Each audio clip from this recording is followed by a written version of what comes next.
Lumos. Lumos. Lumos! Well, look what the magical readathon dragged in.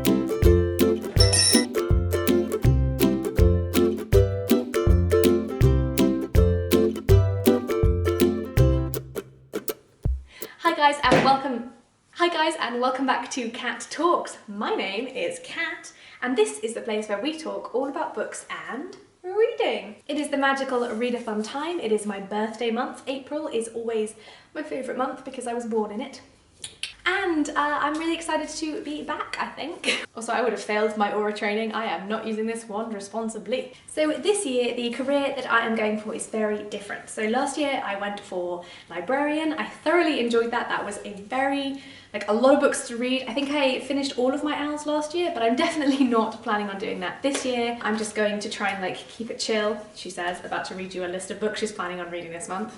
So this year, I thought I'd go for something different. I thought I'd go for something a bit easier, a bit different to my everyday, you know. And this year we will be going for Magizoologist. For Magizoologist, I need 4 owls, care of magical creatures, obviously. I need charms, herbology, and potions. For care of magical creatures, I needed to read a book with a creature on the cover that has a beak.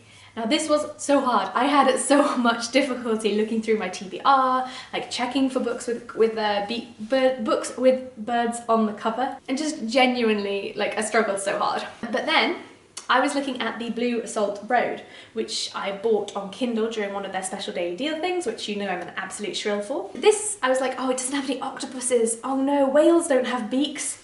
And then I saw the birds.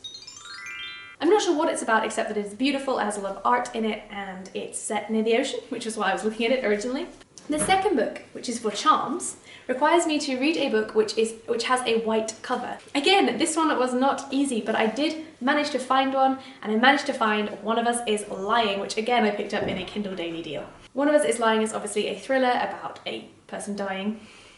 You can see I well researched this. Then for herbology, I needed to find a book where the title starts with an M. For this one, I had a couple of options, but in the end, I was choosing between Middle Game by Shauna Maguire and Mistborn by Brandon Sanderson. And I thought I really should prioritise reading some Brandon Sanderson fantasy, because I have never read any Brandon Sanderson fantasy. How can I call myself an adult fantasy fan if I have never read Brandon Sanderson? So I'm going to give it a go.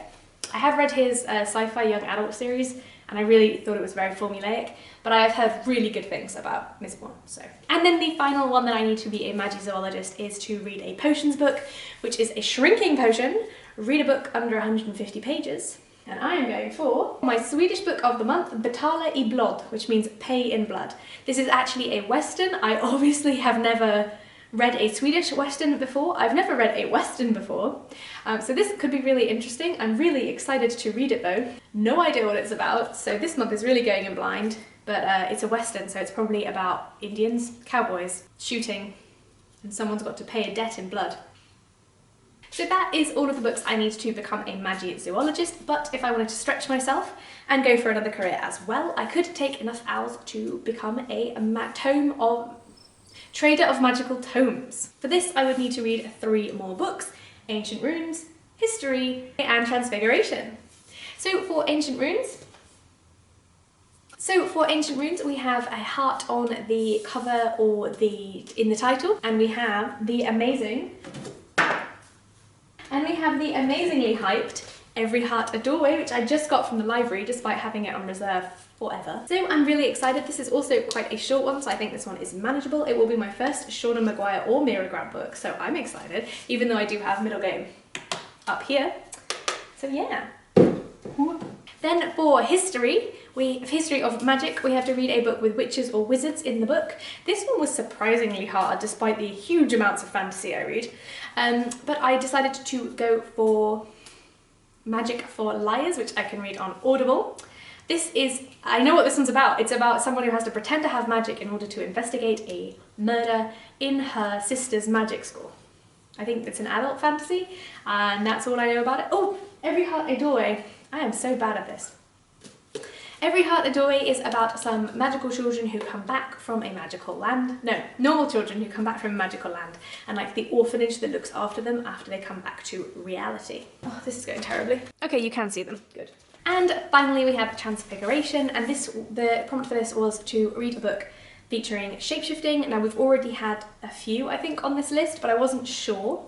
So I decided to go for The Queen and the Cure by Amy Harman. Now I've read a couple of Amy Harman's books. They're always fine. They're interesting romances, I guess. I really enjoyed The Girl Curse by Amy Harman, and I did sort of enjoy The Sword and the Bird. Bird and the Sword, Sword and the Bird. So hopefully I will enjoy this, but they're nothing spectacular. They're fine. I definitely probably wouldn't have picked up this. It's the second book in a series. It starts with this young girl whose mother cursed her when she died to not speak anymore, so her father's kind of just ignored her because she's literally dumb, she can't speak. So he's ignored her. He doesn't want to teach her how to read or write because then she can do magic. Magic is based on the words in the story, and something wrong with the prince as well. But she runs away.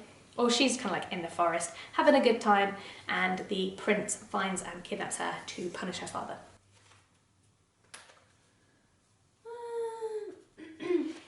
And then I would only be 2 books away from becoming a librarian again, so I decided I'm going to put them on my TBR and we'll see. These 2 books are Arithmancy, which is to read a book outside of your favourite genre. I'm not sure I have a favourite genre. I do tend towards fantasy, so I will be reading for this one.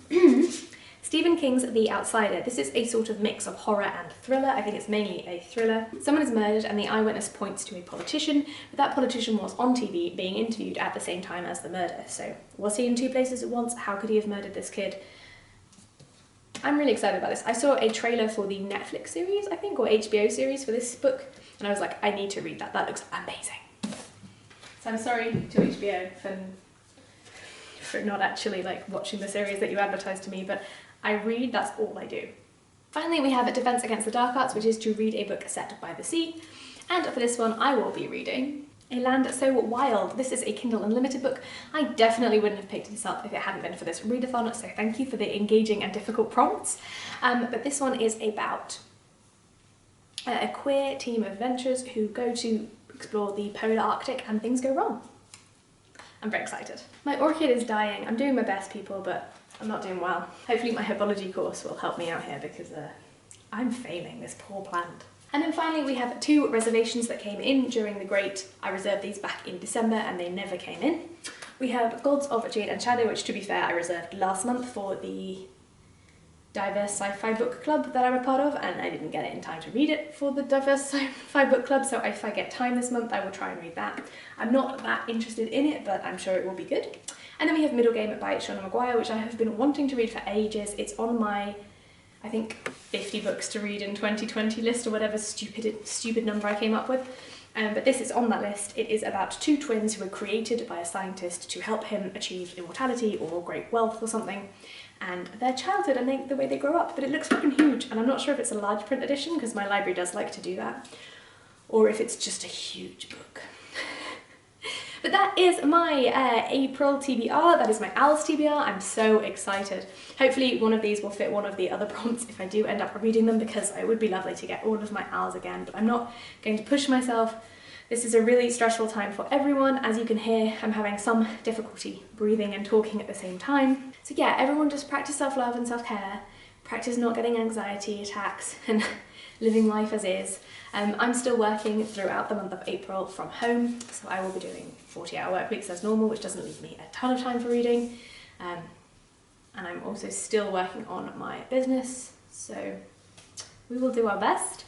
Hopefully I will get a time turner for my birthday, that would help a lot. And I will see you guys next time. Thanks for stopping by, guys. I really appreciated it. I know I've not been on for ages and this video is very poorly and minimally edited. And I really appreciate your support. So thank you for dropping by. I've missed you all terribly.